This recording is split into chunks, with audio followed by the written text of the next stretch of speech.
Hi everyone, I'm Chris, and I am doing a challenge for myself. I'm using Gay Pride Month to write a story with my tarot cards. I'm using Gay Tarot by Lee Bursten and Antonella Platano. It's a deck that I'm not really familiar with, so I'm just kind of like trying to get to know it a little bit better.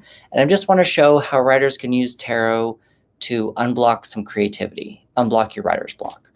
Um, Today, I'm using tarot spreads from karmastartarot.com, and today we're going to be doing for this video, we're going to be doing a build the climax spread.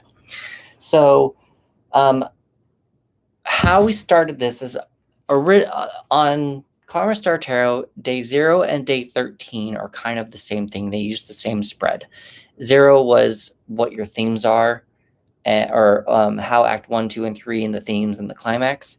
And then 13 is the theme of the entire story. And so on this, I have a note that says 2 signifier options. I have the theme of the story, which I got the intuitive. I added so the way how you get a theme is you add all the numbers up, and then you divide it down. So I got 56.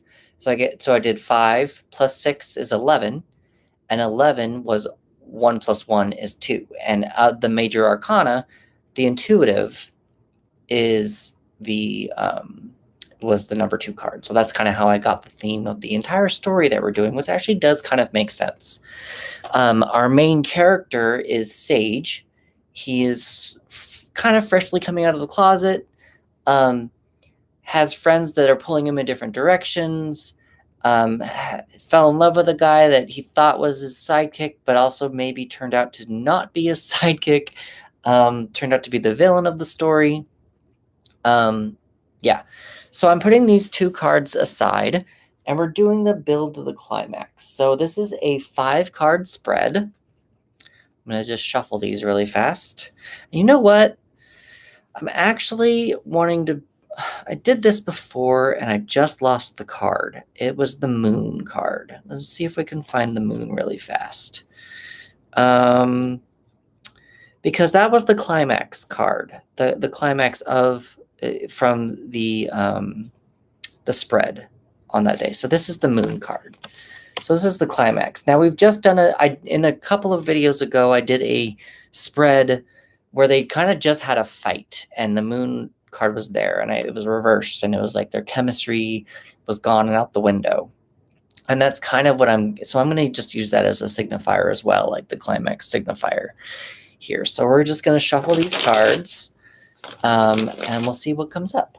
So this is a 5-card spread, and it's the build to the climax. So let's see what happens here. So we've got 1, 2, 3, 4, and 5.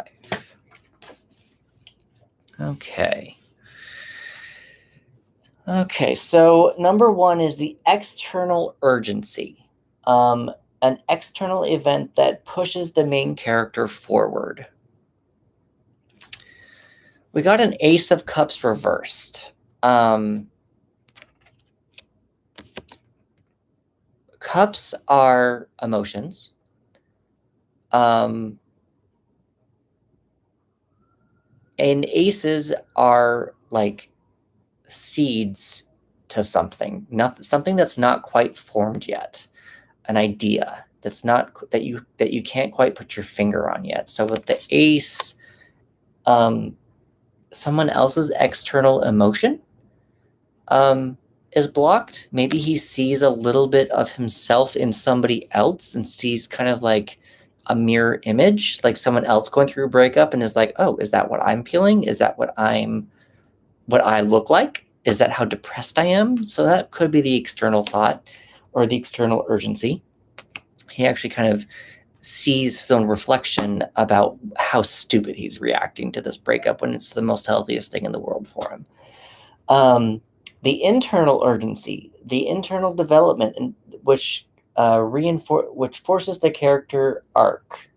Thing that they have to get over to evolve. I mean, this kind of makes sense. We've gotten a lot of better beyond judgment in a lot of these spreads that we've been doing. And I think that for this, I think Sage has been judging himself a lot and stopping himself from being the man he could become. Feeling like he's not out, having a guy lie to him, his family, having a family member who's like says bad gay jokes all the time or insensitive gay jokes, having an older guy, an older friend who just is done fighting for rights because he just wants to live his life, and a younger friend who is all about getting out there.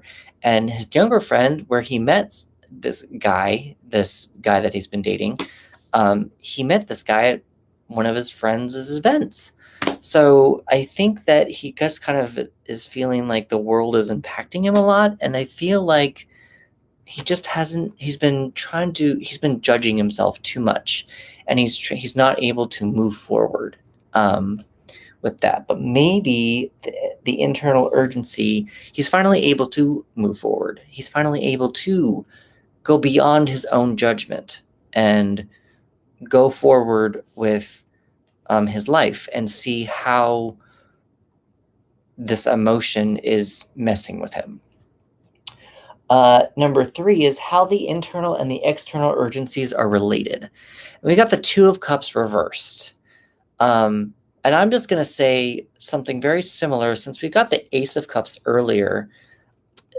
Twos are about balance. The Two of Cups, and like again, we've got reflection here. We've got someone who he's seeing as reflection in somebody else. So I kind of feel like that's kind of what they're both showing. It's just like judgment that's being blocked. And that's kind of what I'm getting from this whole thing, is that he's now that he's able to process his emotions, process his thoughts, I think that he's been able to unjudge himself, if that makes any sense. Card 4 is the external stakes. What card 1 means to the main character. A lot of emotions going on here. We've got the Seven of Cups. The Seven of Cups is almost, in the actual deck, is 7 cups with 7 different things that the character is looking at. He can't decide. With this deck, I'm kind of getting like he's outside at a bookstore and he's afraid to go in to learn about gay literature, learn about gay culture. He can't decide to step inside and see the world that is just beyond the glass window. So the external stakes is what card 1 means to the main character. Like, this is card 1. His emotions are blocked. I kind of feel like he can't decide what emotion is blocked, maybe. Let's see. Number 4 is adds the element that makes the main character face antagonist more, makes situation worse. Maybe he's deciding to go back to him. Maybe Sage is actually deciding to go back to Guy, which is making him go backward from his judgment and not getting over to judging himself, kind of a thing, or like being able to feel like he's strong enough to be on his own. Number 5 is the internal stakes. What card 2 means to the main character. Now, we had Beyond Judgment, which I am taking still more as he's now deciding to move on from his own judgment. He can be his own man. He's able to stop himself, kind of a thing. Or not stop himself. He's able to move on and move forward and not have judgment about himself. And the internal stakes, I get the Three of Cups, and the Three of Cups is celebratory. This drives home the importance of the main character arc. And I think he can celebrate. If he can get beyond his own personal judgment, he can celebrate his life, celebrate himself, celebrate his individuality. And that's kind of what the intuitive does as well. The theme of the whole story is Sage being intuitive with who he is as a man, who he's meant to be.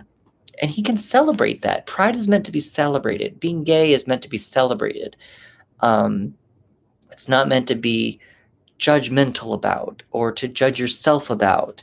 And that's just kind of what I feel like is going on here, is that the build of the climax, he's actually able, this is kind of something that gets Sage to think more outside of his element and sees how special he truly is. So that's the spread there. I'm going to put these next. I'm going to put pictures of these on my Instagram and everything, and on my website, so that you guys can kind of see what I'm looking at. And if you guys have something else to see in the cards, that's super cool as well. So that was day 20 or video 21. Video 22 is going to be the climax. We're going to see kind of how everything plays out with everything, with how we've come up with all this stuff before. And we'll see what the actual scene is of the climax in the next video. Thanks.